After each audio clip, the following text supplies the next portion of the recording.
नमस्कार, आप देख रहे हैं एनबी न्यूज और मैं हूं आपके साथ योगेश पांडे। दमदार समाचार लगातार में आपका स्वागत है।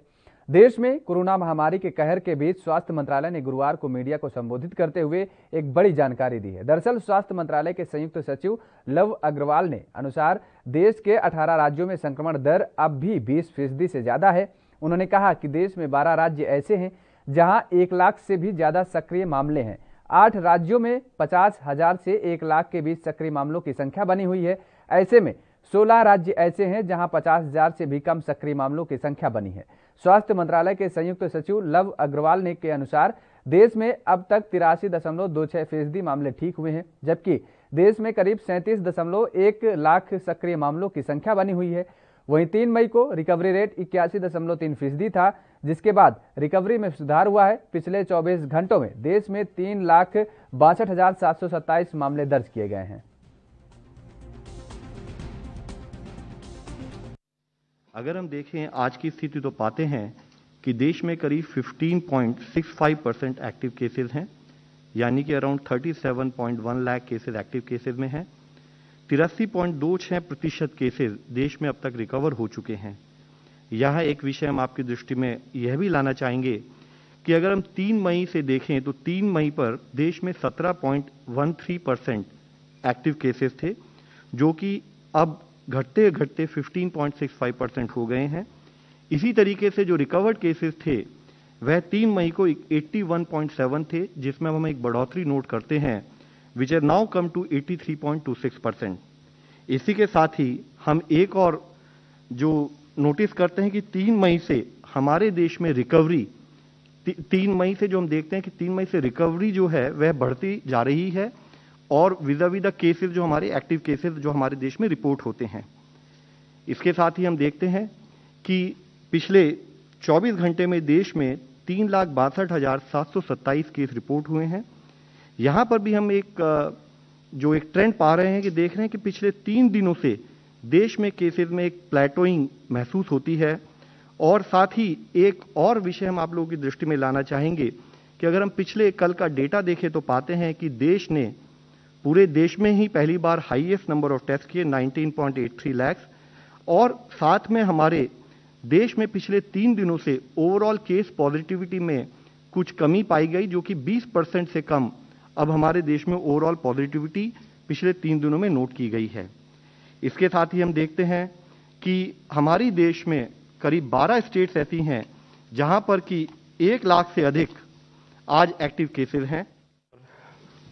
इसी बात को आगे बढ़ाएंगे। जो रफ्तार की बात होती रहती है, इतने बड़े देश ने करके दिखाया कि 17 करोड़ का मार्क हमने सबसे कम टाइम में करके दिखाया, सब मुश्किलों के बावजूद भी,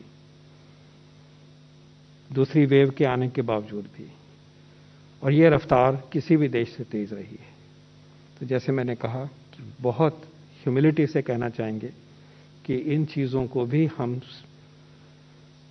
इनके ऊपर भी गर्व करें, और जिन लोगों ने ये संभव करके दिखाया है, जिस सिस्टम ने इसको संभव करके दिखाया है, उसके प्रति हमें शाबाशी देने की भी ज़रूरत है। ये हर वर्कर का काम है, ये सिर्फ सरकार का काम नहीं, हर व्यक्ति का काम है। एलिजिबल लोग जो आए उनकी कंट्रीब्यूशन है, देश की कंट्रीब्यूशन है, देश की अचीवमेंट है। ये आप जानते हैं कि जैसे शुरुआत हुई, प्रायोरिटी ग्रुप से शुरू किया गया 16 जनवरी को, और चलते चलते फेज़ 2 में जो मोर देन 60 ईयर्स मोबिलिटीज़ को लिया गया, फिर मोर देन 45 को लिया गया, और अब ये ऑप्शन भी दी गई है कि स्टेट गवर्नमेंट चाहें तो 18 से 44 साल के व्यक्तियों। केंद्रीय स्वास्थ्य मंत्री डॉक्टर हर्षवर्धन ने उन राज्यों को स्वास्थ्य मंत्रियों के साथ बैठक की जो कोरोना वैक्सीनेशन के मामले में पिछड़ रहे हैं। मंत्रालय ने बताया कि जिन राज्यों के स्वास्थ्य मंत्रियों के साथ केंद्रीय मंत्री ने यह बैठक की है, उनमें महाराष्ट्र, कर्नाटक, केरल, तमिलनाडु, राजस्थान और दिल्ली शामिल हैं। गौरतलब है कि देश में 18 साल से ज्यादा उम्र वालों के लिए वैक्सीनेशन की प्रक्रिया शुरू हो चुकी है, लेकिन कुछ राज्यों में अभी तक यह शुरू नहीं की जा सकी है। केंद्रीय मंत्री की यह बैठक ऐसे समय में हुई है जब देश में बढ़ रहे कोरोना संक्रमण के बीच दिल्ली और महाराष्ट्र जैसे राज्यों में वैक्सीन की शॉर्टेज की बात सामने आई है।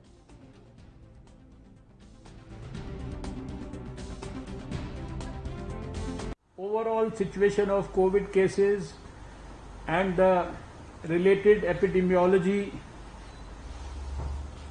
of these 6 states, and then it will be followed by another presentation which will be focused on the vaccination drive in the country and the status of vaccination pertaining to these 6 states. So friends, before we start with these presentations, I would like to make a couple of observations. रूस द्वारा बनाई जा रही Sputnik vaccine का भारत में इंतजार अब खत्म हो गया है। नीति आयोग ने बताया है कि अगले हफ्ते से स्पुतनिक वी वैक्सीन देश में उपलब्ध हो जाएगी। नीति आयोग के सदस्य वीके पॉल ने बताया है कि स्पुतनिक वी की एक बड़ी खेप भारत पहुंच चुकी है, अगले हफ्ते तक देश में उपलब्ध भी हो जाएगी। नीति आयोग के सदस्य ने यह भी बताया है कि जुलाई से इसका उत्पादन देश में ही स्टार्ट हो जाएगा, यानी स्पुतनिक वी के मेड इन इंडिया होने में भी बहुत वक्त नहीं लगेगा। अब जुलाई महीने से ही रूस की इस वैक्सीन का देश में निर्माण शुरू हो जाएगा और करीब 15.6 डोज का उत्पादन किया जाएगा। वीके पॉल ने आगे बताया है कि अगले 5 महीने में देश में स्पुतनिक की 2 बिलियन डोज उपलब्ध होंगी। इसके अलावा अभी और भी वैक्सीन रूस से आने वाली हैं। वीके पॉल ने यह भी बताया कि देश में इस स्पुतनिक वैक्सीन का उत्पादन जून में शुरू हो जाएगा और अक्टूबर महीने से देश में made in India Sputnik V vaccine उपलब्ध होना शुरू हो जाएगी।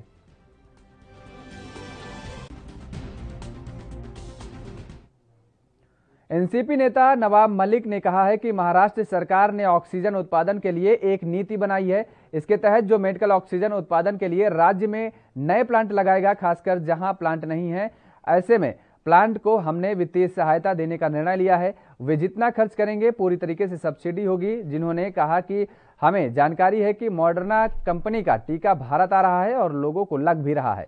ये कैसे आ रहा है और कैसे लग रहा है, इसका जवाब केंद्र सरकार को देना पड़ेगा। देश में कोविड केसेस के आंकड़ा रुकने का नाम नहीं ले रहा है। जिस तरह से राज्यों में टेस्टिंग हो रही है उसकी मात्रा कम है।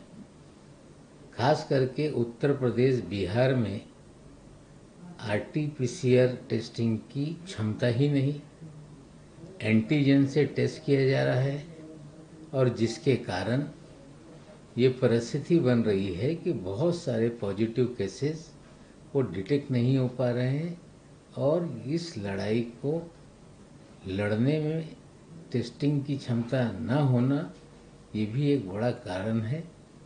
हमें लगता है कि सरकार केंद्र की राज्यों को आदेश दे कि आरटीपीसीआर की क्षमता बढ़ाएं ताकि पॉजिटिव केसेस डिटेक्ट हों और उन्हें आइसोलेट किया। देश के 12 राजनीतिक दलों ने सेंट्रल विस्टा प्रोजेक्ट को तत्काल रूप से रोकने के लिए कहा है।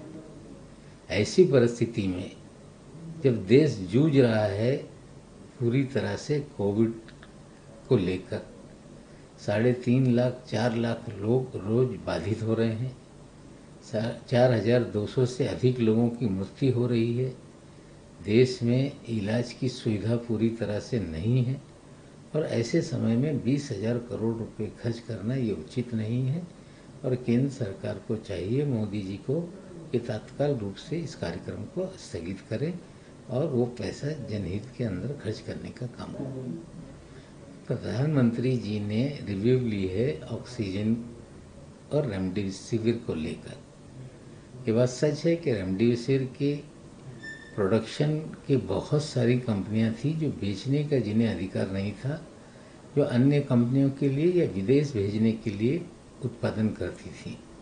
उनकी क्षमता बढ़ी है, देश में ही बेचने के लिए अलग अलग तरीके से उन्हें परमिशन दी गई, जिसके कारण रेमडेसिविर जो थी लेकिन मिसमैनेजमेंट की वजह से जो शॉर्टेज क्रिएट हुई थी, हमें लगता है अब वो कम हो गई है।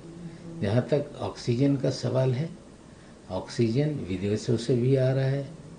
कुछ हद तक राज्यों ने ऑक्सीजन कॉन्सेंट्रेटर लगाए हैं, फिर भी जितनी ज़रूरत ऑक्सीजन की है तुलना में उतनी नहीं मिल पा रही है। इस राज्य का घटाओ उस राज्य का बढ़ाओ, यही कसरत करके मैनेज किया जा रहा है, जिसके कारण कई राज्यों में खबरें आती हैं ऑक्सीजन न मिलने से लोगों की मौत हो गई। हमें लगता है कि बड़े पैमाने पे केंद्र सरकार ऑक्सीजन बनाने के प्लांट लगाने के लिए सब्सिडी का ऐलान करे।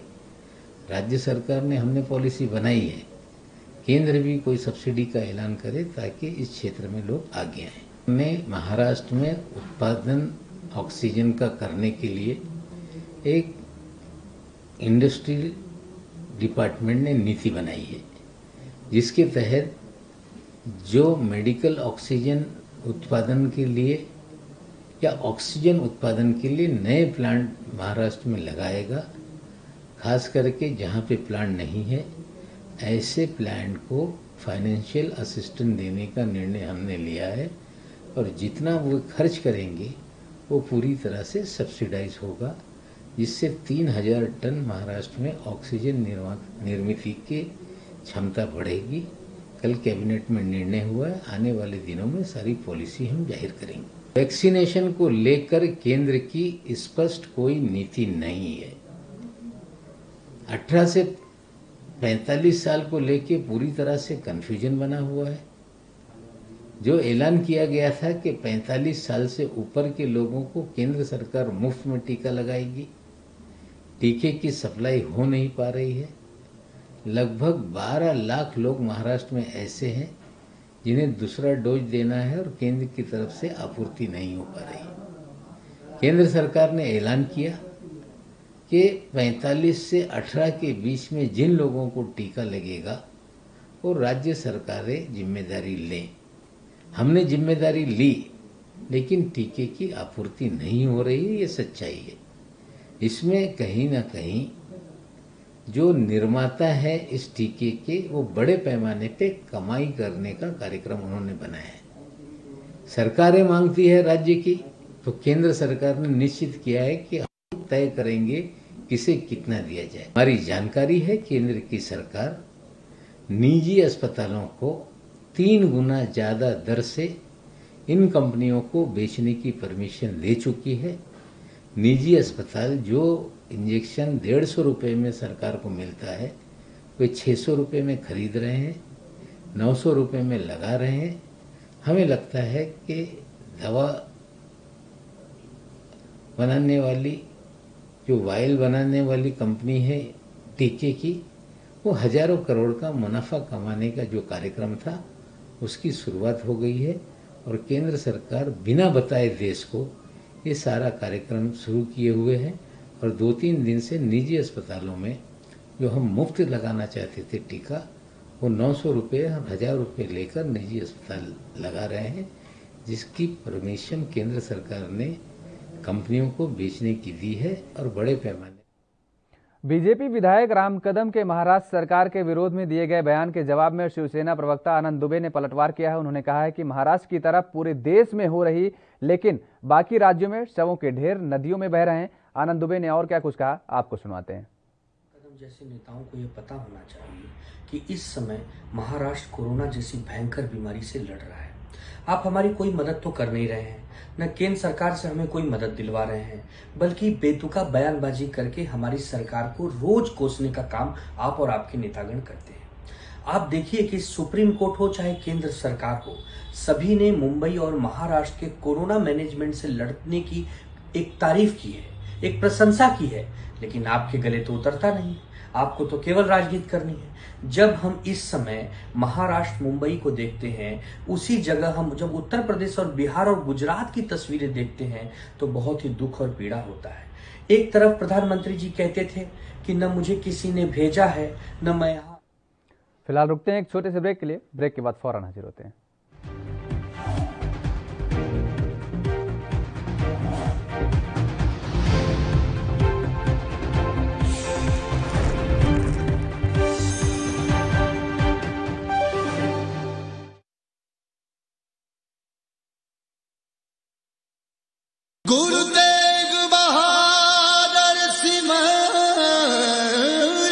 ਸਾਹਿਬ ਸ੍ਰੀ ਗੁਰੂ ਤੇਗ ਬਹਾਦਰ ਮਹਾਰਾਜ ਜੀ ਦਾ ਇਹ ਵਰਸਾਇਆ ਹੋਇਆ ਨਗਰ ਸ੍ਰੀ ਅਨੰਦਪੁਰ ਸਾਹਿਬ 19 ਜੂਨ 1665 ਈਸਵੀ ਨੂੰ ਬਿਲਾਸਪੁਰ ਦੇ ਰਾਜਾ ਦੀਪ ਚੰਦ ਦੀ ਵਿਧਵਾ ਰਾਣੀ ਮਹਾਰਾਣੀ ਚੰਪਾ ਦੇ ਕੋਲੋਂ ਮੁੱਲ ਖਰੀਦ ਕਰਕੇ ਇਸ ਨਵੇਂ ਨਗਰ ਦੀ ਦਾਤਾਰ ਸਤਿਗੁਰੂ ਜੀ ਨੇ ਨੀਂਹ ਰੱਖੀ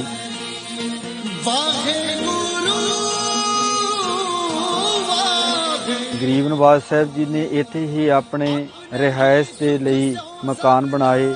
ਹੋਰ ਬਹੁਤ ਸਾਰੇ ਕਿੱਤਿਆਂ ਦੇ ਲੋਕ ਵੀ ਇਸ ਨਗਰ ਦੇ ਵਿੱਚ ਵਸਾਏ।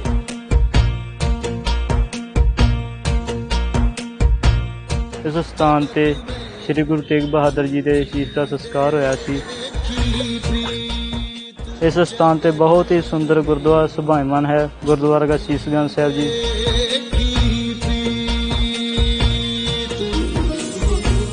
11 ਨਵੰਬਰ 1675 ਨੂੰ ਗੁਰੂ ਤੇਗ ਬਹਾਦਰ ਜੀ ਦੀ ਸ਼ਹੀਦੀ ਹੁੰਦੀ ਹੈ ਅਤੇ ਉਹਨਾਂ ਦਾ ਸੀਸ ਭਾਈ ਜੈਤਾ ਜੀ ਪੜਾਅ ਦਰ ਪੜਾਅ ਹੁੰਦੇ ਹੋਏ ਗੁਰਦੁਆਰਾ ਸੀਸਗੰਜ ਸਾਹਿਬ ਵਿਖੇ ਪਹੁੰਚਦੇ ਹਨ ਅਤੇ ਇੱਥੇ ਉਹਨਾਂ ਦਾ ਸੰਸਕਾਰ ਕੀਤਾ ਜਾਂਦਾ ਹੈ।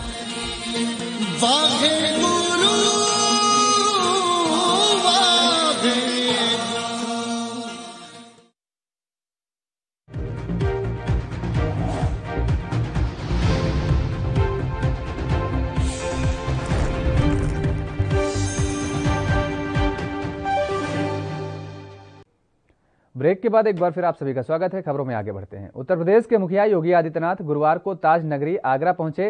यहां कोरोना को लेकर के सीएम योगी ने मंथन किया है और सीएम योगी आदित्यनाथ की अगवानी मेयर नवीन जैन ने की है। जिलाधिकारी प्रभु नारायण सिंह और एसएसपी मुनिराज भी इस दौरान उनके साथ मौजूद रहे थे। मुख्यमंत्री योगी आदित्यनाथ ने कोविड कमांड कंट्रोल रूम और एसएन का निरीक्षण भी किया। इसके बाद उन्होंने जनप्रतिनिधियों संग बैठक भी की।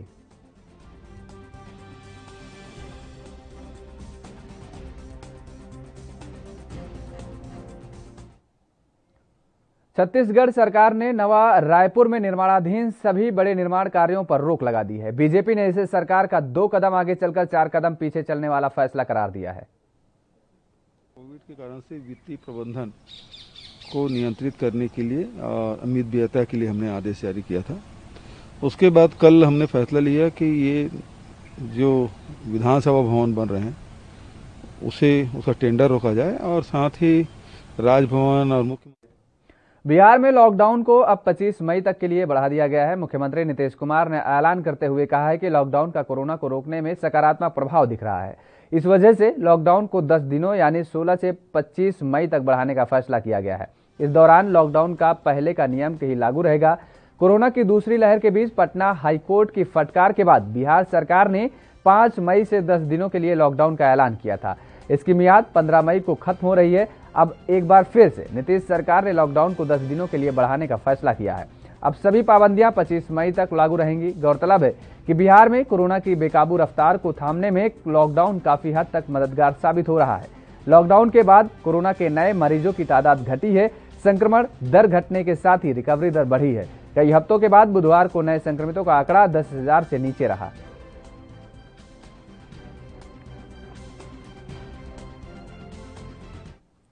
बिहार के स्वास्थ्य मंत्री मंगल पांडे ने बताया है कि फिलहाल बिहार में 214 एमटी ऑक्सीजन का आवंटन किया जा रहा है। उन्होंने बताया कि राज्य में ऑक्सीजन की कमी से निपटने की कोशिशें लगातार जारी हैं और अब जरूरतमंदों को ऑक्सीजन सिलेंडर तुरंत उपलब्ध कराया जा सकेगा। इसके अलावा उन्होंने और क्या कुछ कहा, आपको सुनाते हैं।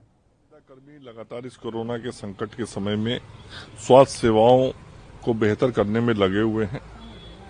उनकी कुछ मांगे थी जिस पर हमने कहा था कि सरकार सहानुभूति के साथ आपके सारे मांगों पर विचार करेगी और आज वो सब काम पर आ गए हैं। बहुत स्वागत योग्य है और सब लोग मिलके इस कोरोना को पराजित करने के काम में लगेंगे। निश्चित रूप से लॉकडाउन के फायदे आप देखेंगे। पिछले 8 दिनों से जब राज्य के अंदर लॉकडाउन हुआ तो जो पॉजिटिविटी रेट है उसमें काफी कमी आई है।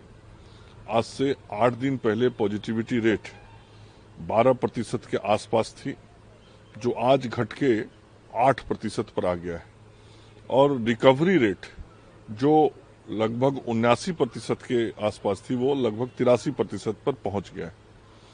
तो ये आंकड़े बहुत स्पष्ट कर रहे हैं कि कोरोना के संक्रमण का रफ्तार कम हुआ है और लोगों के स्वस्थ होने का रफ्तार बढ़ा है। यह एक अच्छा संकेत है, लेकिन अभी भी बहुत बड़ी संख्या में राज्य में एक्टिव केस है। लगभग 96,000 के आसपास अभी भी एक्टिव केसेज इस राज्य के अंदर में हैं। इसलिए पूरा स्वास्थ्य महकमा अपनी पूरी क्षमता और ताकत के साथ इन कोरोना के मरीजों के इलाज और उपचार के काम में लगा हुआ है और कहीं किसी को किसी प्रकार की कठिनाई नहीं हो, इसके सारे इंतजामात किए जा रहे हैं।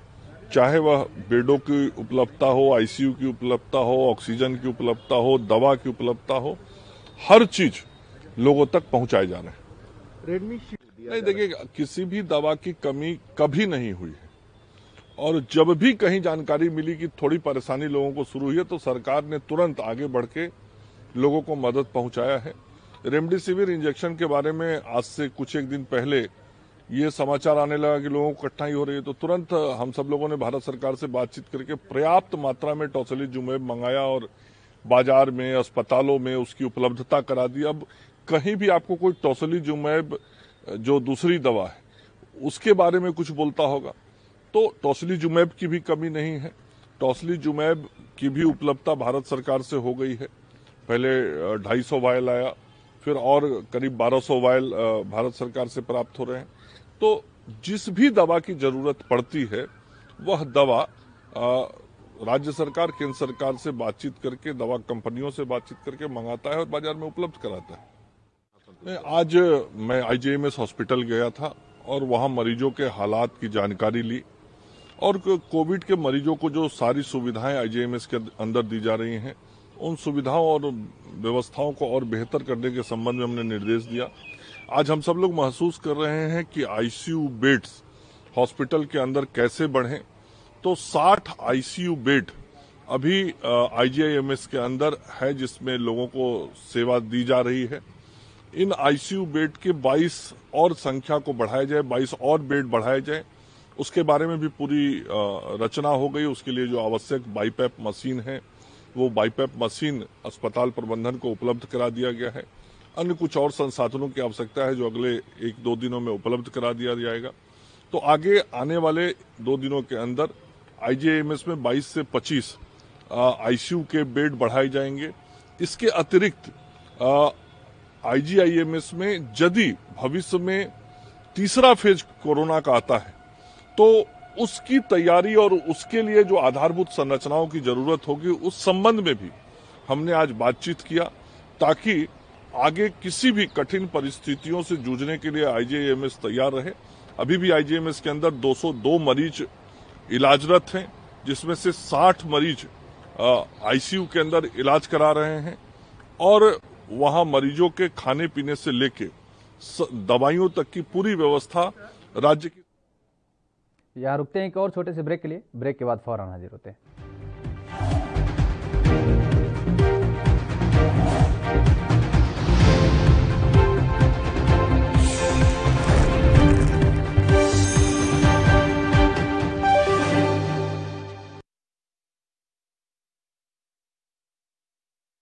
गुरु तेग बहादुर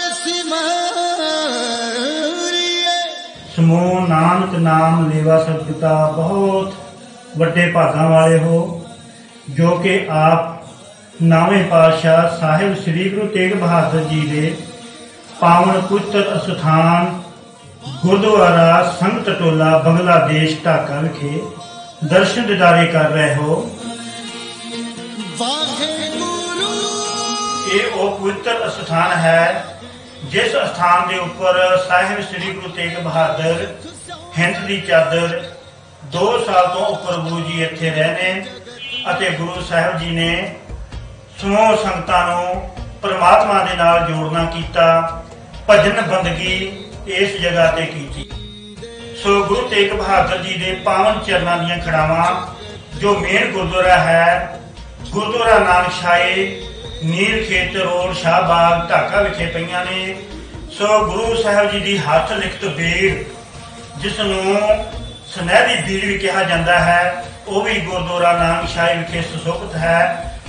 संगतां नूं बेनती है कि इन्हां पवित्र स्थानां दी आके यात्रा करो अते अपना जीवन सफला करो।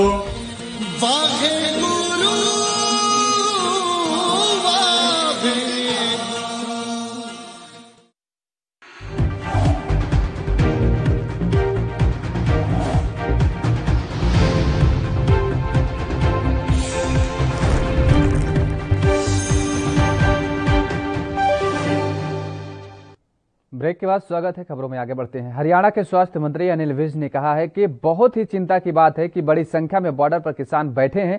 जैसे ही दूसरी लहर शुरू हुई, स्वास्थ्य विभाग की टीम को भेजा गया था कि सबका टेस्ट और वैक्सीनेशन हो जाए। हरियाणा की धरती पर बैठे लोगों के स्वास्थ्य की चिंता करना हमारा कर्म और धर्म है। मैंने किसान नेताओं के साथ सरकारी अधिकारियों की मीटिंग भी कराई, जिनमें उन्होंने टेस्टिंग से साफ इनकार कर दिया है और वैक्सीनेशन के लिए भी अपने मंच से बोलने से मना कर दिया है और किसानों की अपनी इच्छा के वैक्सीन करवाने की बात कही है। हमें बॉर्डर पर कैंप लगाए 10 दिन से ज्यादा हो गए हैं, अभी भी 1800 से ज्यादा लोगों ने वैक्सीनेशन नहीं करवाया। मैंने स्वास्थ्य विभाग की टीम को वहां पर भेजा था कि सबके टेस्ट करा लिए जाएं और सबकी वैक्सीनेशन कर दी जाए।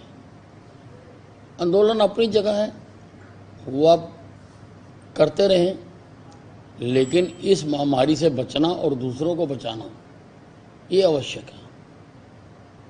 और मैं अपना धर्म भी मानता हूँ, कर्म भी मानता हूँ कि मेरे हरियाणा की धरती पर जो भी बैठा हुआ है उसके स्वास्थ्य की हम चिंता करें। मैंने इनके नेताओं के साथ अधिकारियों की बैठक भी करवाई। पीडब्ल्यूडी के राय के रेस्ट हाउस में इनकी मीटिंग हुई, जिसमें इनके नेताओं ने साफ इनकार कर दिया कि हम टेस्टिंग तो किसी भी हालत में नहीं करवाएंगे। रही बात वैक्सीनेशन की, उसके लिए भी हम नहीं कहेंगे किसी को, हम अपने मंच से अपील नहीं करेंगे। आप अपना कैंप लगा दो, अगर कोई लगवाना चाहेगा तो लगवा लेगा। 10 से ज्यादा दिन हो गए हैं वहां पर कैंप लगाए हुए, अभी तक 1800।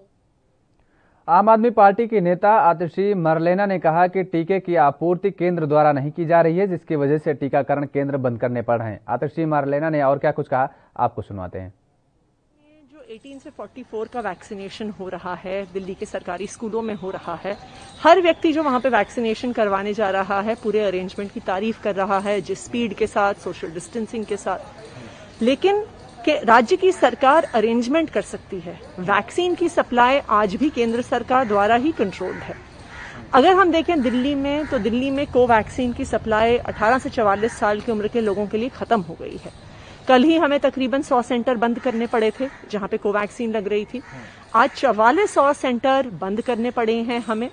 तो जब तक कोवैक्सीन का स्टॉक नहीं आता है तब तक यहाँ पे वैक्सीनेशन नहीं हो सकता। हमने चिट्ठी भी लिखी भारत बायोटेक को, लेकिन हमें उनका जवाब आया है कि जी जब तक केंद्र सरकार हमें नहीं कहती है तब तक हम आपको वैक्सीनेशन नहीं दे सकते हैं। तो ये बहुत सोचने की स्थिति है कि आखिरकार ये कैसा मिस प्लानिंग और मिस मैनेजमेंट है केंद्र सरकार का कि हमने वैक्सीनेशन प्रोग्राम रोल आउट कर दिया, लेकिन वैक्सीन मैन्युफैक्चर का, वैक्सीन प्रोक्योरमेंट का कोई प्लान ही नहीं है। आज ही उप मुख्यमंत्री मनीष सिसोदिया जी ने एक प्रेस कॉन्फ्रेंस करी है और ये एक खुशखबरी है कि दिल्ली में केसेस कम हो रहे हैं। केसेस कम हो रहे हैं तो हॉस्पिटलाइजेशन कम है और ऑक्सीजन की रिक्वायरमेंट भी घटी है। जैसे हमने तकरीबन 12 दिन पहले बोला था कि हमें 700 मेट्रिक टन ऑक्सीजन की ज़रूरत है और केंद्र सरकार की मदद से और सुप्रीम कोर्ट और हाई कोर्ट की इंटरवेंशन के लिए हमें 600 650 मेट्रिक टन तो कम से कम मिलने लगा था।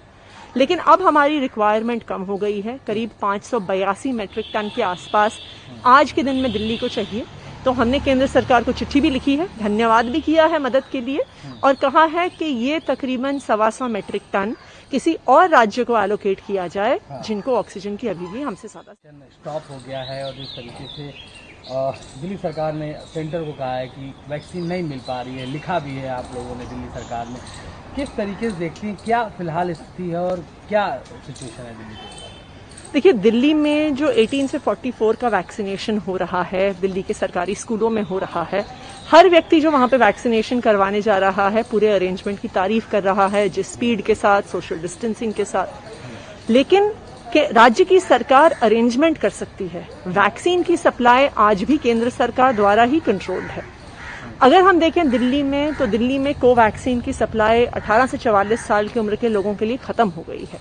कल ही हमें तकरीबन 100 सेंटर बंद करने पड़े थे जहां पे कोवैक्सीन लग रही थी। आज 4400 सेंटर बंद करने पड़े हैं हमें।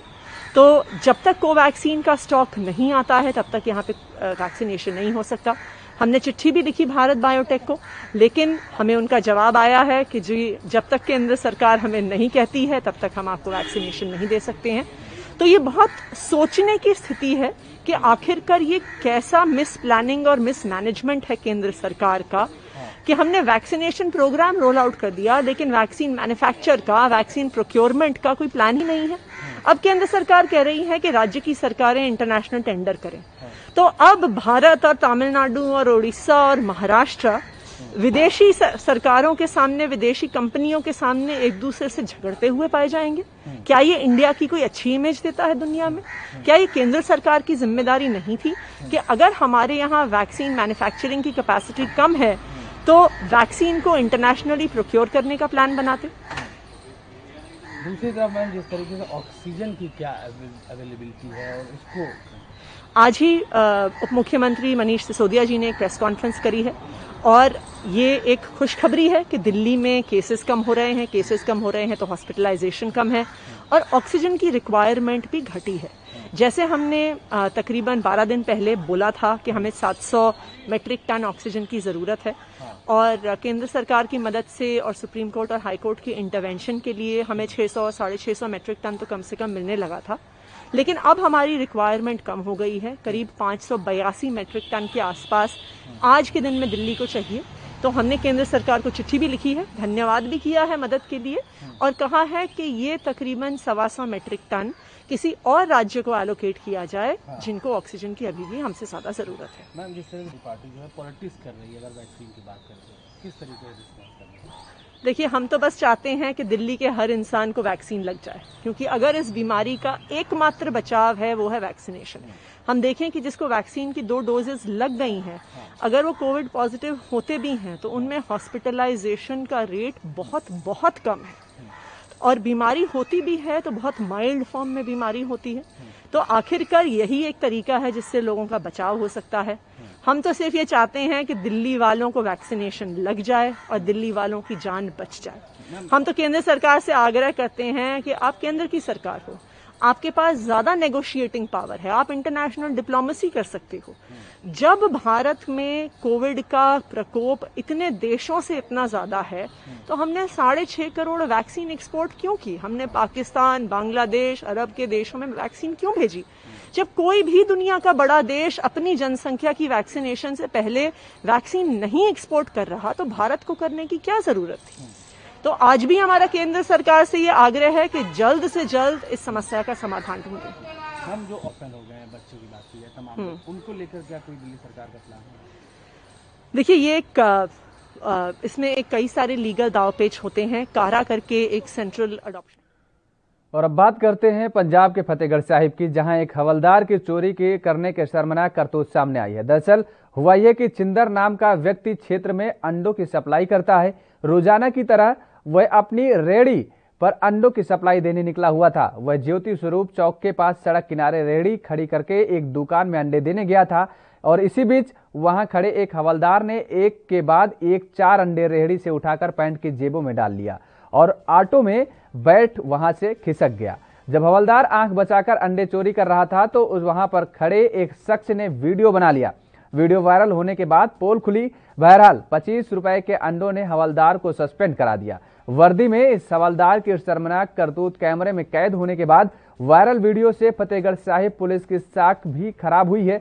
वहीं एसएसपी अमनीत कौंडल ने हवलदार को सस्पेंड कर दिया है। इसके साथ ही हवलदार की विभागीय जांच भी शुरू कर दी गई है। वैसे फतेहगढ़ साहिब में पुलिस कर्मी के इस तरह की करतूत से अंदाजा लगाया जा सकता है कि पुलिस किस तरह से शहर के चौक चौराहों पर सुरक्षा करती होगी।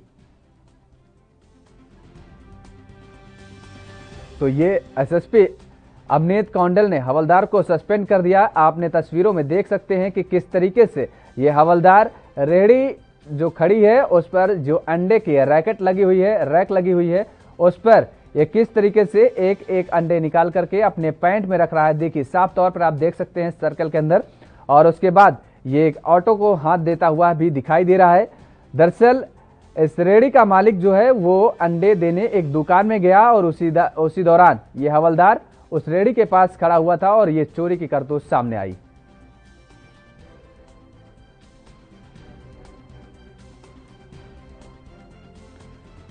तो हवलदार की इस करतूत से यह अंदाजा लगाया जा सकता है कि पंजाब में पुलिस किस कदर लोगों की सुरक्षा करती होगी।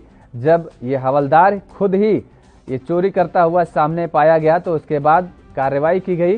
हालांकि पंजाब पुलिस की अब इसके वीडियो वायरल होने के बाद साख जरूर गिरी है। तस्वीरों में आप देखिए कि किस तरीके से ये अंडे निकालता हुआ हवलदार नजर आ रहा है और इन अंडों को निकालने के बाद अपनी पैंट की जेब में रखता हुआ नजर आ रहा है। ये देखिए, वहां पर दूर खड़े एक शख्स ने इस वीडियो को पूरे तरीके से वीडियो बनाया इस पूरी करतूत का, और उसके बाद जब ये वीडियो वायरल होने लगा तो उसके बाद एसएसपी ने बड़ा कदम उठाया और इस हवलदार को सस्पेंड कर दिया। 25 रुपए के अंडों ने इस हवलदार को सस्पेंड करा दिया। हवलदार की ये काली करतूत सामने आई है, जिसको एक युवक ने अपने मोबाइल के कैमरे में कैद कर लिया है और उसके बाद ये खुलासा हुआ। जब खुलासा हुआ तो एसएसपी ने यह बड़ी कार्रवाई की और हवलदार को सस्पेंड कर दिया। इजरायल और फलस्तीन के बीच गृहयुद्ध जैसे हालात हैं। दोनों देशों के बीच एक दूसरे पर हवाई हमले किए जा रहे हैं। फलस्तीनी के एक अधिकारी ने दावा किया था कि उसने इजरायल के रेमन हवाई अड्डे को रॉकेट के हमले से बुरी तरह क्षतिग्रस्त कर दिया है, जिसको अब इजरायली अधिकारियों ने इस हमले को नकारा है। इजरायल के एक अधिकारी ने बताया कि दक्षिण रेमान हवाई अड्डे में कोई हमला नहीं हुआ है, वह पहले की तरह सुचारू रूप से काम कर रहा है। और इसके साथ ही उन्होंने कहा कि इजरायल ने सुरक्षा की स्थिति को देखते हुए उड़ानों में कुछ परिवर्तन जरूर किया है। मुख्य तेल अवीव क्षेत्र के हवाई अड्डे बेन गुरियान से रेमन सी रिसोर्ट, जो कि लाल सागर रिसोर्ट इलाट के सामने से उड़ानों को भेजा जा रहा था। बता दें कि इजरायल और फलस्तीन चरमपंथियों के बीच संघर्ष और तेज हो गया है। हमास की तरफ से जारी हमलों के बीच इजरायल की जवाबी कार्रवाई में गाजा में 65 लोगों की मौत हो चुकी है। मारे गए लोगों में हमाम का कमांडर और उसके कई साथी भी शामिल हैं। जानकारी के मुताबिक मारे गए 65 फलस्तीनियों में 16 बच्चे और 5 महिलाएं भी शामिल हैं। दोनों तरफ से एक दूसरे पर हमले जारी हैं। चीन के शिनजियांग प्रांत में रहने वाले उइगर मुस्लिमों का साथ अत्याचार किए जाने की खबरों के बीच एक और बड़ी खबर सामने आई है। दरअसल पश्चिमी शिनजियांग प्रांत में 2017 और 2019 के बीच जन्म दर में बहुत ज्यादा गिरावट देखी गई है। यह गिरावट इसलिए ध्यान खींचती है क्योंकि हाल ही के इतिहास में किसी भी क्षेत्र में जन्म दर में आई ये सबसे अधिक गिरावट है। एक रिपोर्ट में दावा किया गया है कि चीन के मुस्लिम बहुल इलाकों में जन्म दर 48.74% तक कम हो गई है। ऑस्ट्रेलियाई think tank Australian strategy policy institute की एक नई रिपोर्ट के अनुसार उन इलाकों में 48.74% की गिरावट आई है, जहां उइगर, कजाक और अन्य बड़े मुस्लिम जाति अल्पसंख्यक रहते हैं। यह रिपोर्ट चीनी सरकार के करीब एक दशक के आंकड़ों पर आधारित है। देश के सबसे बड़े अल्पसंख्यक क्षेत्र में 2017 और 2018 के बीच भी जन्म दर 43.7% गिरी है और 1,60,000 बच्चों का ही जन्म हुआ है। जम्मू संभाग में कोरोना के चलते हो रही मौतों पर डीसी जम्मू ने कहा है कि इससे बहुत सारे कारण हैं। सबसे पहला कारण, कोई कोरोना मरीज काफी देर से अपने बीमार होने की खबर देते हैं। ज्यादातर मरीज देर से पहुंचते हैं, जिसके चलते इलाज करने में देरी हो जाती है और इसी वजह से सरकार ने डोर टू डोर एक अभियान शुरू किया है, जिसमें सबकी कोरोना टेस्टिंग हो रही है। 1.5 लाख लोगों की टेस्टिंग हो चुकी है और वहीं डीआरडीओ की तरफ से 500 बेड का अस्पताल भी बनाया जा रहा है, जो 25 तारीख तक मुकम्मल हो जाएगा और इस पर दिन रात काम चल रहा है। फायदा ले सकते हैं, हमारी कोविड हेल्पलाइंस पर कॉल कर सकते हैं और 108 से एम्बुलेंस भी ले सकते हैं ताकि हॉस्पिटल तक उनको जल्द से जल्द पहुंचाया जा सके और पेशेंट्स को संभाला जा सके। सर, डीआरडीओ जो अस्पताल बना रहा है, सर इसके बारे में डिटेल साझा कीजिए, प्रोग्रेस क्या है और कब तक ये कंप्लीट हो जाएगा? देखिए, डीआरडीओ एक 500 बेडेड फैसिलिटी यहाँ जम्मू भगवती नगर में बना रहा है और जो टाइम फ्रेम डीआरडीओ की तरफ से इंटरनली है वो 25 तारीख की टारगेट डेट ऑफ कंप्लीशन उन्होंने रखी है। 24 घंटे दिन रात काम इस पे ऊपर चल रहा है और इन 500 बेड्स के लिए जो एडिशनल अलाइड इंफ्रास्ट्रक्चर है, चाहे वो पीडीडी की तरफ से हो, आरएंडबी की तरफ से हो, पीएचई की तरफ से एक डेडिकेटेड वाटर सोर्स हो, यूईडी की तरफ से वेस्ट वाटर ट्रीटमेंट की बात हो, उन सबका अलाइड इंफ्रास्ट्रक्चर जो है जेएंडके गवर्नमेंट की तरफ से बनाया जा रहा है, जिसके अंदर 90% काम जो है वो कंप्लीट हो गया है और अगले 2-3 दिन में फुली कंप्लीट हो जाएगा। उसके बाद डीआरडीओ की तरफ से जो बिल्डिंग है आप देख ही रहे हैं, उसके ऊपर काम काफी तेजी से चल रहा है। 70% से ज्यादा इक्विपमेंट इनका जो बाहर से आना था आ चुका है। स्किल्ड मैन पावर भी साइट पर अवेलेबल है।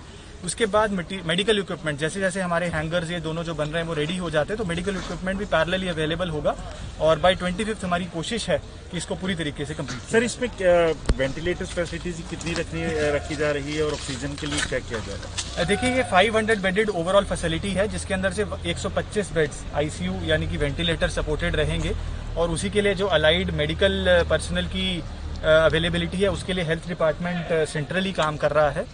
ऑक्सीजन सपोर्ट के लिए लिक्विड ऑक्सीजन का टैंक जो है वो भी बाहर से प्रोक्योर करके यहाँ पर इंस्टॉल किया जा रहा है जिसके लिए कोरोना की दूसरी लहर ने जहां लोगों को प्रभावित किया है इससे रेलवे भी अछूता नहीं रहा है। कोरोना के कारण लगातार ट्रेन सेवाओं पर इसका असर पड़ता जा रहा है। एक के बाद एक अब तक भारतीय रेलवे ने कई ट्रेनें रद्द कर दी हैं। उत्तर रेलवे ने भी 13 से 16 मई के बीच चलने वाली लगभग 10 ट्रेनों को अगले आदेश तक के लिए रद्द कर दिया गया है। उत्तर रेलवे ने पंजाब, मध्य प्रदेश और उत्तर प्रदेश के बीच चलने वाली इन ट्रेनों को रद्द किया है। वहीं दूसरी ओर पूर्वोत्तर सीमांत रेलवे ने बुधवार को असम, पश्चिम बंगाल और बिहार के बीच चलने वाली विशेष ट्रेनों को रद्द कर दिया है। रेलवे ने रद्द ट्रेनों की लिस्ट भी जारी कर दी है। पूर्वोत्तर सीमांत रेलवे ने 31 ट्रेनों को रद्द कर दिया है। ये ट्रेनें 12, 13, 14 और 15 मई से रद्द रहेंगी। नॉर्थ दिल्ली जिले की साइबर सेल की पुलिस टीम ने बीटेक के स्टूडेंट को साइबर फ्रॉड के मामले में गिरफ्तार करने में सफलता प्राप्त की है। आरोपी की पहचान आर्यन उर्फ धनंजय के रूप में हुई है जो कि यूपी के नोएडा का रहने वाला है। पुलिस के मुताबिक यह शख्स अब तक 45 से अधिक लोगों को अपना शिकार बना चुका है। आरोपी अपने शिकार को घर में ही आईसीयू सेटअप और ऑक्सीजन सिलेंडर मुहैया करवाने के नाम पर कॉल करता था और उनसे अकाउंट में रकम ट्रांसफर करा लिया करता था। आरोपी इतना शातिर किस्म का था कि अपराधी वह पुलिस की पकड़ में न आने की वजह से लगातार लोकेशन बदलता रहता था। आरोपी के पास से पुलिस ने 2 मोबाइल फोन भी बरामद किए हैं जिनका इस्तेमाल वह लोगों को ठगने के लिए करता था। कोविड हेल्पलाइन जो दिल्ली पुलिस का कोविड हेल्पलाइन है इसके थ्रू एक कंप्लेंट आई थी। इसमें कंप्लेंट ने बताया था एक आईसीयू बेड घर पे सेटअप करने के लिए इंटरनेट के थ्रू एक व्यक्ति ने इनको चीटिंग करके पैसा दे दिया बट वापस पैसा नहीं दिया। उस मुताबिक हमने एक पुलिस स्टेशन वजीराबाद में कंप्लेंट दर्ज करके तुरंत 2 टीम कंस्टिट्यूट किया। एक तो लोकल टीम था, दूसरा ये साइबर का टीम था, डिस्ट्रिक्ट का साइबर का टीम था। डिस्ट्रिक्ट का साइबर का team headed by SI Rohit ने जम्मू तक जाके एक जो यहाँ इसी केस का अक्यूज है जिसका नाम है आर्यन को पकड़ के लेके आया। ये आर्यन एक बीटेक का एक स्टूडेंट है, 3rd ईयर पढ़ता है। इनका इंस्टाग्राम में एक प्रोफाइल क्रिएट किया था और अपने आप में इसको प्रमोट किया। कई सारा जगह सोशल मीडिया में हमने फैला दिया था that you can set up some ICU bed at home. उस मुताबिक 4000 के आसपास सभी लोग से इन्होंने पैसा लिया। अभी तक 47 victims, 47 people public have got it because of him. तो 47 विक्टिम्स को इन्होंने चीट करके पैसे लिए हुए। इनको बैंक अकाउंट्स हमने सीज कर चुके हैं और इनका Paytm balance and ID seize कर चुके हैं। और अभी तक इनसे 2 मोबाइल मिला और 47 विक्टिम्स का डिटेल्स मिल चुके हैं। यहाँ रुकते हैं एक छोटे से ब्रेक के लिए। ब्रेक के बाद फौरन हाजिर होते हैं।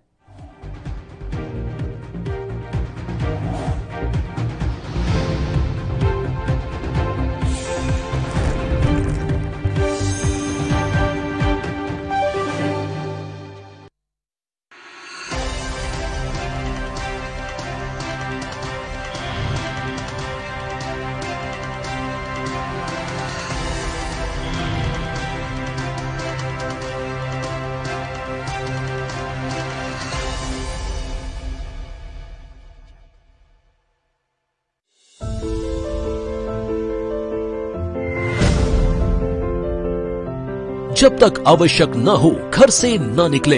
हाई रिस्क कैटेगरी से जुड़े हुए लोग जैसे 10 साल से कम उम्र के बच्चे, 60 साल से अधिक उम्र के बुजुर्ग, गर्भवती महिलाएं, 1 से अधिक बीमारियों से ग्रस्त व्यक्ति व कमजोर इम्यूनिटी वाले लोग घर से बाहर न निकलें।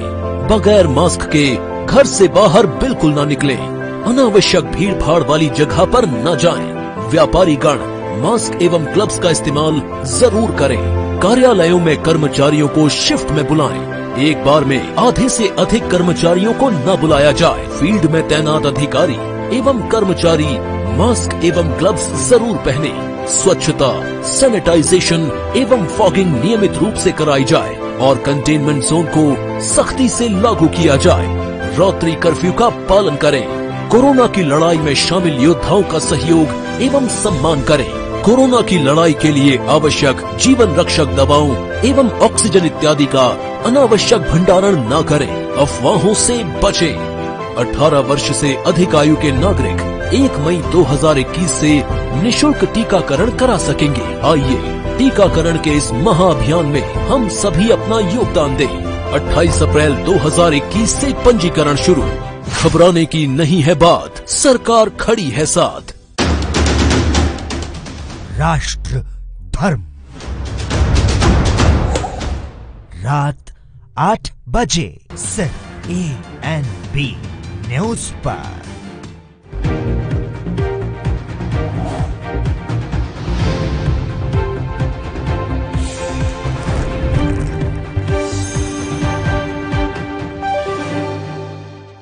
ब्रेक के बाद एक बार फिर आप सभी का स्वागत है।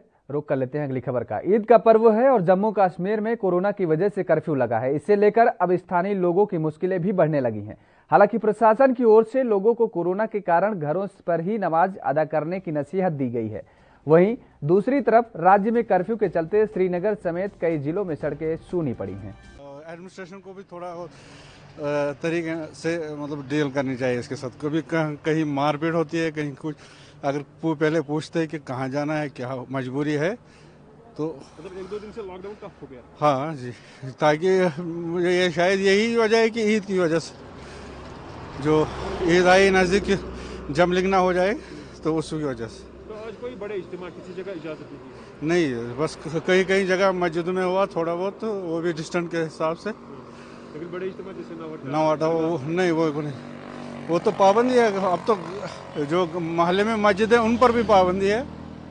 तो यहाँ बड़े इज्तिमा अक्सर कहाँ कहाँ होते थे? दरगाह शरीफ या जामिया मस्जिद, और यहाँ पर भी होता था TRC में भी।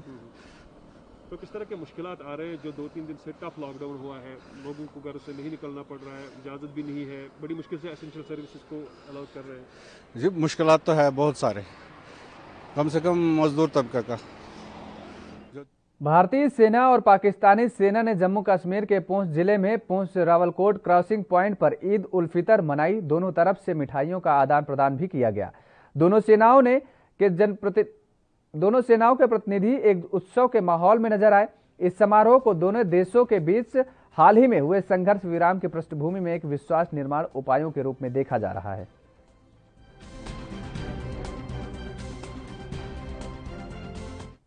गांव में फैल रहे कोरोना के मामलों को लेकर अब हरियाणा सरकार अलर्ट हो गई है। इस कड़ी में हरियाणा के मुख्यमंत्री मनोहर लाल ने वीडियो कॉन्फ्रेंसिंग के माध्यम से सभी जिला उपायुक्तों की एक बैठक ली गई है और आदेश दिए गए हैं कि गांव में स्वास्थ्य विभाग की टीमें भेजकर हर घर का सर्वे करवाया जाए। जिन लोगों में कोरोना के लक्षण मिलते हैं उन्हें पंचायत विभाग द्वारा होम आइसोलेट किया जाए। बता दें कि फतेहाबाद के डीसी समेत अन्य अधिकारी इस मीटिंग में मौजूद रहे और मुख्यमंत्री के आदेश मिलते ही गांव में सर्वे को लेकर तैयारियां भी शुरू कर दी गई हैं। फतेहाबाद में डीसी डॉक्टर नरहरि सिंह बांगड़ा ने बताया कि आज मुख्यमंत्री के दिए आदेशों के मुताबिक गांव स्तर पर स्वास्थ्य विभाग की टीमें भेजकर सर्वे कराया जाएगा। स्वास्थ्य मंत्रालय की टीमें हर घर का सर्वे करेंगी और रिपोर्ट बनाएंगी। उन्होंने कहा कि जिन लोगों में कोरोना के लक्षण मिलेंगे उन्हें गांवों की पंचायत होम आइसोलेट करेगी।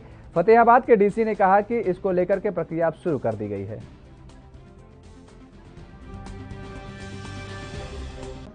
डोर टू डोर सर्वे हमने करना है, जिसमें पहले स्तर पर पहले चरण में 50 गांवों का चयन किया गया है। 50 गांवों के अंदर जो हमारी टीम है वो 2 टीम बनेगी, एक सर्वे टीम बनेगी, एक हेडक्वार्टर टीम बनेगी वहीं गांव के अंदर ही। और जो सर्वे टीम है वो गांव के अंदर लोगों को जाएगी, मोटिवेट करेगी, और हेडक्वार्टर टीम जो गांव के अंदर ही बैठी है, जिसमें आशा वर्कर और ये दूसरे 3 लोग होते हैं, वो फिर उनका टेम्परेचर भी लेंगे और उनके हेल्थ का चेकअप भी करेंगे, उनका वेट भी देखेंगे, उनकी ऑक्सीजन भी देखेंगे। वहाँ पर जो लोग लगता है कि भाई ये अस्वस्थ है तो उनके ट्रीटमेंट की सुविधा फिर से शुरू की जाएगी। और इन 50 गाँव में आइसोलेशन सेंटर भी बनाए जाएंगे, ताकि जो इस तरह के कोविड के पेशेंट हैं जिनको होम आइसोलेशन की जरूरत है, वो एक कॉमन प्लेस के ऊपर जहाँ 10-12 बेड लगे होंगे वहाँ पर इकट्ठे ही वो अपना सोच। हरियाणा के नूंह से विधायक व कांग्रेस विधायक दल के उपनेता चौधरी आफ्ताब अहमद ने मेवात में कोरोना के इलाज को प्रभावी ढंग से किए जाने की दिशा में अपना अहम योगदान दिया है। उन्होंने कल अपनी तरफ से 10 ऑक्सीजन कंसंट्रेटर मेवात को दिए हैं और इन जीवन रक्षक उपकरणों को नूंह सिविल अस्पताल में चौधरी आफ्ताब अहमद ने एसएमओ डॉक्टर संदीप राजपूत को सौंपा है। माननीय विधायक श्री आफ्ताब जी का बहुत बहुत धन्यवाद करता हूँ, जिन्होंने इस संकट के समय में जो कोरोना काल चल रहा है अपना इतना योगदान दिया, जिससे अपने नूंह के जो रोगी हैं उनका बहुत ही बहुत भला हो सकता है। मैं फिर भी इनका अपने पूरे स्वास्थ्य विभाग की तरफ से, हमारी टीम की तरफ से इनका बहुत बहुत धन्यवाद करता हूँ। धन्यवाद। मैं तमाम दुनिया, अपने देश, अपने प्रदेश, अपने इलाके के सभी लोगों को ईद उल फितर की बहुत बहुत मुबारकबाद देता हूँ। इस कोरोना महामारी में हमारे इबादत करके रमज़ान रखे, इस बीमारी से भी जूझ रहे, दूसरों की मदद भी करी और अपना जो है कर्तव्य निभाया। मैं उन सबको धन्यवाद करता हूँ कि उन्होंने रमज़ान के मुबारक महीने में भी लोगों की सेवा करने में, उनकी मदद करने में, उनके उपचार कराने में अपनी कोशिशें बरकरार रखी। मैं यही कहता हूँ कि सरकार की हिदायत और जैसे हमारे इमाम बुखारी, मुफ्ती मुकर्रम फतेहपुर, हमारे यहाँ के उलेमा मुफ्ती जाहिद हुसैन साहब, मौलाना खालिद साहब, मौलाना इसाक साहब, मौलाना यहिया साहब, जिस तरीके की इन्होंने हमें। शहरों के बाद अब ग्रामीण क्षेत्रों में भी कोरोना बढ़ने लगा है। यही कुछ हाल यूपी के मुरादाबाद का है, जहां कई जिले, कई गांव कोरोना की चपेट में आ गए हैं। यहां शहरों की तुलना में अब ज्यादा मरीज सामने आने लगे हैं। वहीं गांवों में कोरोना के बढ़ते मामलों को देखते हुए अब सरकार भी चिंतित हो गई है और गांवों में कोरोना की किट बांटी जा रही है।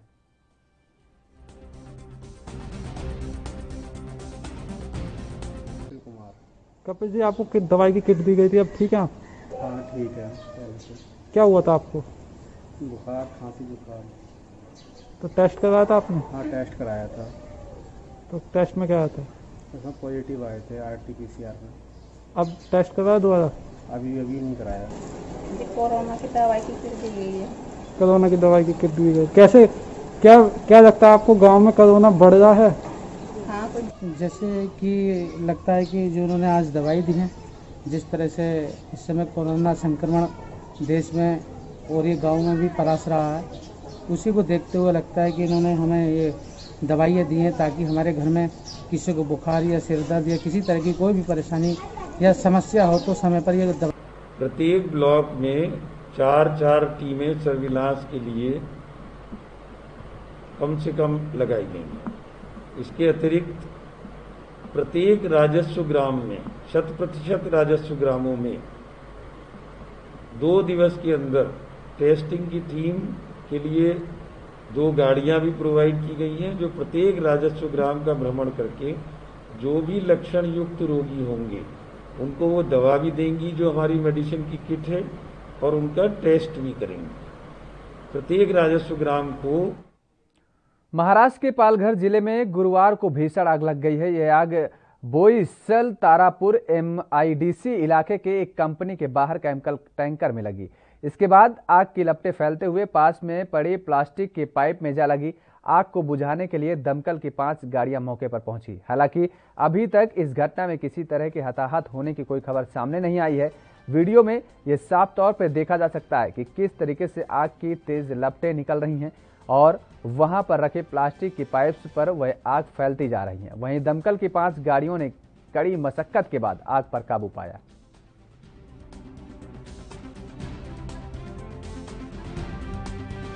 MIDC का एक खाली प्लॉट है, उस प्लॉट में MIDC के प्लास्टिक और रबर से बने हुए जो पाइप है, बड़े बड़े पाइप वहाँ पे स्टोर किए हुए हैं, और एक टैंकर रोड उसी के बाजू में रोड के ऊपर एक हाइड्रोक्लोरिक एसिड से भरा हुआ टैंकर पार्क किया गया था। उस टैंकर से केमिकल नीचे गिरा और जो कचरे पे गिरा, कचरे ने पेट ले लिया और उसके बाद में ये पूरे पाइप को आग लगी है। ऐसे प्रिलिमिनरी इंक्वायरी या जो लोग बोल रहे हैं उसके हिसाब से मालूमात पड़ा है। एक्चुअल फैक्ट क्या है उसके बारे में हम इन्वेस्टिगेशन करने के बाद, तहकीकात के बाद पता चला गया कि आग लगी कैसे और उसके लिए कौन रिस्पॉन्सिबल है, और जो रिस्पॉन्सिबल रहेगा उस हिसाब से माननीय पुलिस अधीक्षक Dattatreya Shinde sir, additional SP Gaikwad साहब और डीवाईएसपी प्रवीण साहब के मार्गदर्शन के ऊपर हम तहकीकात करके जो रिस्पॉन्सिबल। दमदार समाचार लगातार में फिलहाल मेरे साथ इतना ही। आप बने रहिए एनबी न्यूज़ के साथ।